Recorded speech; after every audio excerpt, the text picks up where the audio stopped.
Howdy y'all, welcome back to Cam Check Productions. Today I'm going to take a whole bunch of my gear and we're going to go and spend the night out in Snowmageddon. The Utah mountains are expecting anywhere from 6 inches up to 3 to 4 feet of snow depending on where you are. So I went and bought a cheaper sled from Target. It was about 60 bucks. I'm going to use some of my cordage. We're going to outfit it and I'm going to take all of my gear and we're going to go spend a night in the middle of Snowmageddon. So let's get into what I'm bringing and how we're going to gear up for this trip. Howdy y'all, Editor Jared here. Hey, so there's going to be some confusion in this timeline because my original intent was to film this video and then go out and do a gigantic snow camping adventure, which I did. It's on my channel. It's surviving a snowstorm under a pavilion. I had to make some changes due to avalanche danger and things like that, and that's what kind of prompted this video. I was ready to go out the next day and we got hit with one of the massive storms that's been moving across the entire country, and avalanche danger went to extreme across the entire state. So I had to postpone it, and I changed up my trip a little bit from what I originally intended, which is cool because it still allows me to go and actually do the digging out section that I want to do in a much closer canyon here. So sorry about the confusion. At the end of this video, I'm going to tell you that it'll be in the next adventure. That's actually this video right here. But we will continue with some snow stuff. And on this trip, it got so dark so fast that I did not go through my gear bin. So at the end of this video, I will actually show you everything that was in the gear bin that I took. All right, sorry, Editor Jared out. So this is the sled that I was talking about. We picked it up from Target, but it's fairly rigid. I mean, it's got some give to it, but it'll definitely hold quite a bit. So you can see it's brand new. I'm gonna let my wife take the stickers off. I promised her I would. But this little rope right here is exceptionally short, and it's not gonna work. And there are little grommet holes throughout the sled. So what I'm gonna do is I have some extra cordage, and I'm gonna tie together some points and make my pull piece much longer. And then I have an old adjustable cargo net, and then I can drape that over my boxes so that if I have any rough terrain, nothing will come falling out of the sled.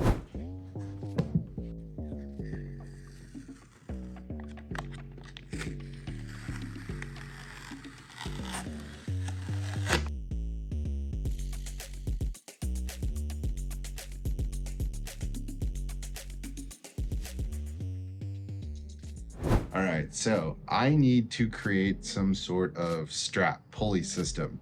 One of the nice things about being a canyoneer is you have a lot of climbing supplies. So let's go into the garage of equipment and get what we need. So again, one of the nice things about being a canyoneer is you have lots and lots of gear, and I can see the webbing tucked away in the back here. So I'm gonna take climbing webbing and I'm going to utilize that to make my straps because it'll be much stronger and I can tie into it. So, all right, so what I have is I have tied a loop in this webbing and I'm going to use a carabiner. I'm going to use a climbing carabiner that locks, but this is just an example for right now. So with this, I can actually attach this to the front of the sled. And what I'll do is I will figure out the length that I want it to be, and I will cut the webbing and I will tie another loop.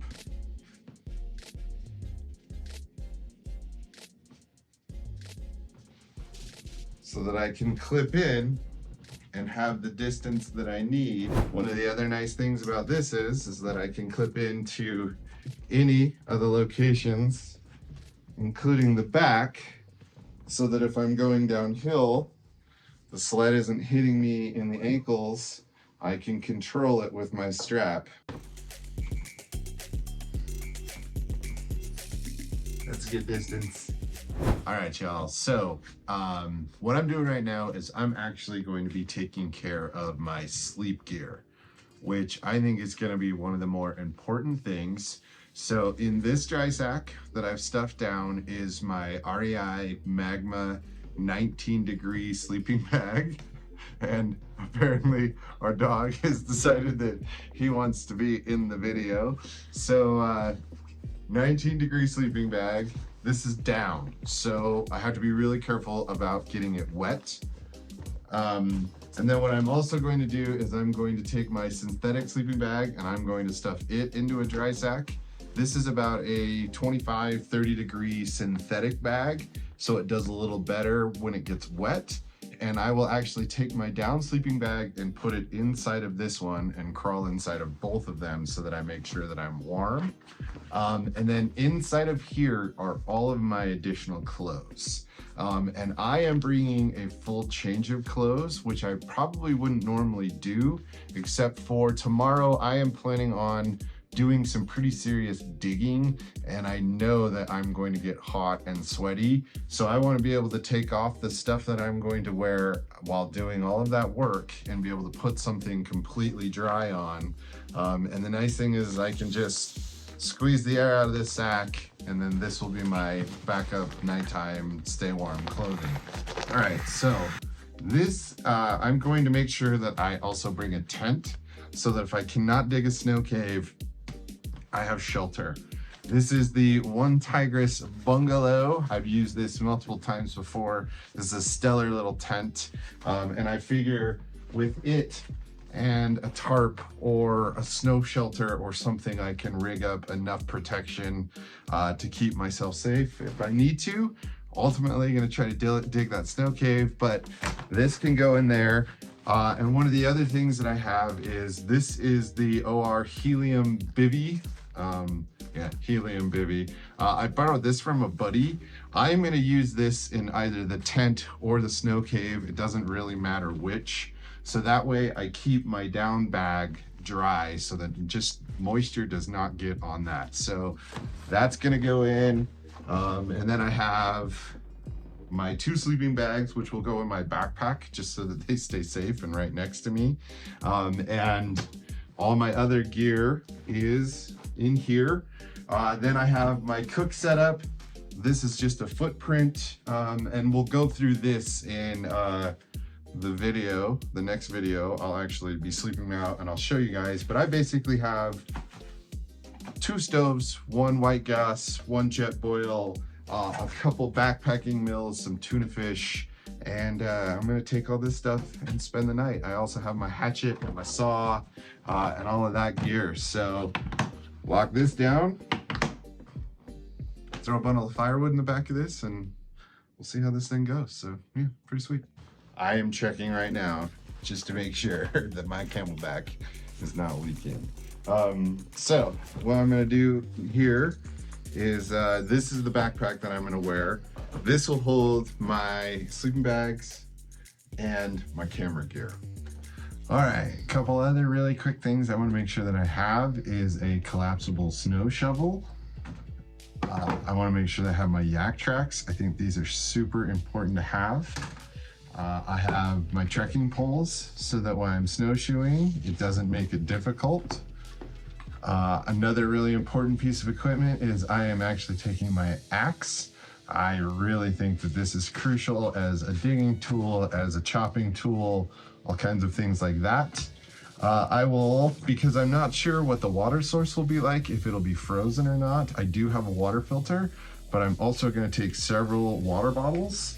And what I have for that is that this is a, like, basically reusable shopping bag, but it's lined with the Mylar stuff. So I'll drop my water bottles in here and then seal this up, and then this will go in the front here. And the last little thing that I'm going to take is I am going to take a piece of Reflectix.